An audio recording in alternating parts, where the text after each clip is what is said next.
Here beginneth number 2 in the collection of bedtime Bible stories for children by Father Homer Rogers, as published in the Parish Press. God makes Adam and Eve, from Genesis 1:26 to 2:25.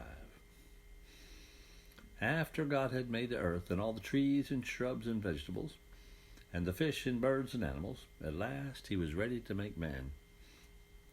And the angels all crowded around eagerly to watch. You know how people love to watch a workman that really knows his business. Well, the angels stood around on tiptoe, looking over each other's shoulders to see what God would make of mankind. But the bad angels watched from a distance, grunting and growling. They weren't happy at all. We'll return to them later. In the meantime, God said, first, we'll have to make a proper place to put man in. So he sent his angels scurrying around all over the place to find the loveliest spot, a spot where the ground was fertile and there was plenty of water and shade trees, a place called Eden. And God set about to plant a garden, and he sent the angels out to gather proper things to plant in the garden. Being nothing and not practical, God first gathered all the good things to eat. Strawberry bushes and blackberries and cranberries to go with Thanksgiving turkeys, and pumpkins for Halloween and for pumpkin pie, and carrots and spinach because, even if they aren't as tasty as strawberries, they are good for you. The angels came back loaded with all kinds of vegetables, and they had loads of fun planting them all in neat rows and fastening labels on them. Then God sent the angels out to gather up young trees so that man could have nuts and fresh fruits in season. They found pecans and walnuts and almonds and lots of other nut trees, and they brought back peach trees and pear trees and apple trees and fig trees and lemon and orange and grapefruit and coconut trees and lots more. And the angels smacked their lips and wished they were going to be men so they could eat such delicious things. Because, you see, angels don't really have bodies, and of course they can't ever eat anything. But the good angels weren't really a bit jealous because they knew they had good things that men can't have, and you can't have everything. Then, because God isn't just practical, but also loves pretty things that aren't a bit useful, except to enjoy, he sent the angels hustling around to gather up a lot of flowering shrubs and rose bushes and tulip and daffodil bulbs and azaleas and rhododendrons and lots of other flowers and plants. All kinds of plants that were very pretty but had such funny names that only a gardener would know what they were, and hardly anyone would be able to spell them.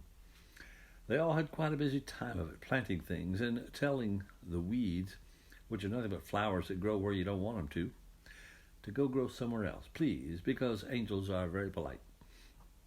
And they planted grass and mowed it neatly, and they put in paths and a fish pool and some benches to sit on, and maybe even a sundial. I expect they did. I would have, wouldn't you? And they hung some birdhouses around to attract the songbirds, and it was the most beautiful garden you ever did see. Finally, everything was ready, and God began to make man. Are you going to make him like us? Asked the angels. Well, he'll have a spirit like an angel, God replied, but I've rather taken a fancy to some of the animals we have made, so I think I'll give man a body like an animal and a spirit like an angel. One of the angels looked kind of doubtful and asked politely, won't they be likely to get their bodies and their spirits mixed up? And won't that cause trouble for them? Yes, I suppose they will, God answered. But I think it might be fun for them to have a body like an animal. Of course, they won't know me in the same way you angels do. And because their souls will look out upon reality through the body of an animal, they'll not see the truth as clearly as you do. They will probably often mistake their feelings for their thoughts. Isn't that what you meant by getting their bodies and their spirits mixed up? That'll be likely to cause some misunderstanding from time to time, and I expect some of them will even suppose that feeling is more spiritual than thinking. But they'll be able to swing and play hopscotch and climb trees and go swimming and make love to one another and build things with their hands and paint pictures and play the piano. What's a piano? Asked one of the angels. Oh, it's a kind of instrument for making music that man is going to invent after a while, God replied. Please don't interrupt. And having bodies, they'll be able to sing while they play the piano and experiment with putting different foods together and seasoning them with herbs and spices, and, well, they'll have lots of fun, don't you worry. Can we play with them? Asked an angel. God got real thoughtful for a minute, like he was looking way down into the future. And just for a moment, the happy smile almost left his face, as if he thought of something sad. Finally, he answered the angel, "Yes, I'm going to assign one of you angels to be the special playmate and friend of each man that I make. But it is going to be work as well as play for you. The bad angels, I'm sorry to say, will likely be jealous, and will probably try to get the humans to play with them, and you may have to fight for your human friend and guard him against temptation. He is not going to be as smart as you are, and you'll have your hands full keeping him from siding with the bad angels." "That will be easy," said one of the angels. "We'll just run the bad angels away." God was still quite thoughtful and pensive looking as he said, "No, it won't be as easy as all that. You see, I'm giving strict orders that man will be absolutely free to choose between you, the good or the bad, whichever he wants. And some of them will probably side with the bad angels, and it will make you very sorry when your special human friend turns his back on you and goes off to play with the bad angel. You'll want to get mad at him, but you mustn't.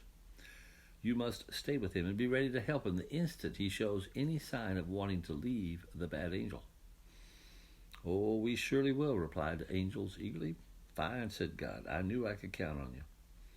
Now everything was ready. First, God gathered together all the necessary ingredients from the ground: iron to make man's blood rich and red, calcium to make strong bones, phosphorus and a bit of copper, and all kinds of minerals. Then he began putting them together in the most intricate way and made a beautiful human body, and the angels were delighted.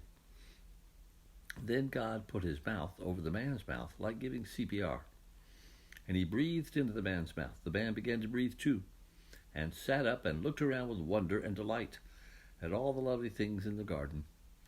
But he looked right past all the crowds of angels as if they weren't there.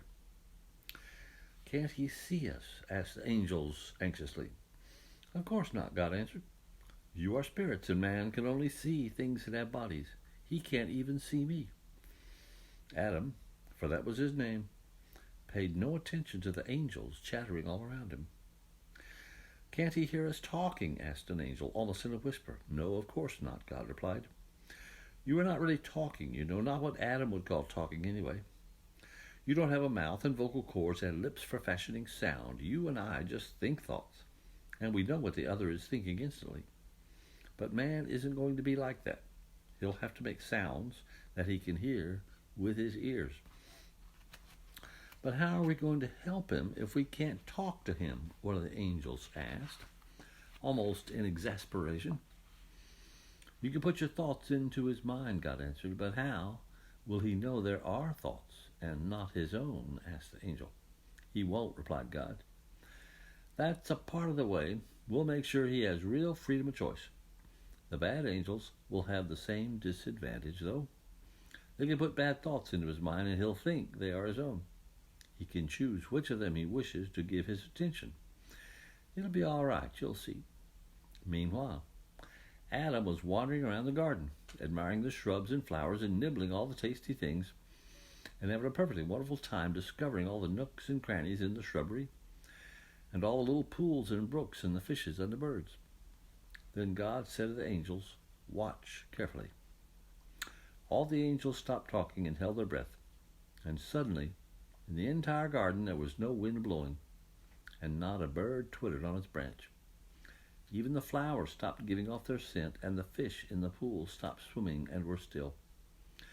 There was a hush and a deep silence, and Adam stopped still and stood as one listening for some far-off sound. And God said, "Adam."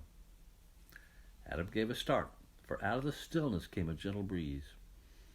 It carried a sound, as if every bird in the world had started to sing all at once, and indeed they had. And as if every flower in the world had sent forth a double measure of its perfume along the breeze to Adam's nose. And all the ponds and brooks began to ripple with the sound of water, merrily running over pebbles and rocks, and the leaves of the trees rustled all together. It sounded to Adam as if the whole world had spoken his name, yet he wasn't sure. Again God said, "Adam." Once again there came that lovely breeze-born sound of birds singing and leaves rustling and waters rippling, and the lovely smell of millions of flowers in bloom all at once came flooding over Adam. Adam looked about him in wonder and knew that he was not alone in the world and that God was with him. He couldn't have told you how he knew, but he knew. God went over and walked by Adam's side and gave him a conducted tour of the garden and showed him what vegetables and fruits were good to eat. "You can eat the fruit of all the trees in the garden," said God, "but don't eat the fruit of the tree of the knowledge of good and evil, because if you do, you will die." Adam agreed that it wasn't a good idea to eat from that tree. Then God explained to him what fun he and the angels had had making things, and how Adam could make things too, if he wished, and how the garden was to be his home. God explained that Adam would have to take care of it and not let the weeds grow where they would interfere with the flowers.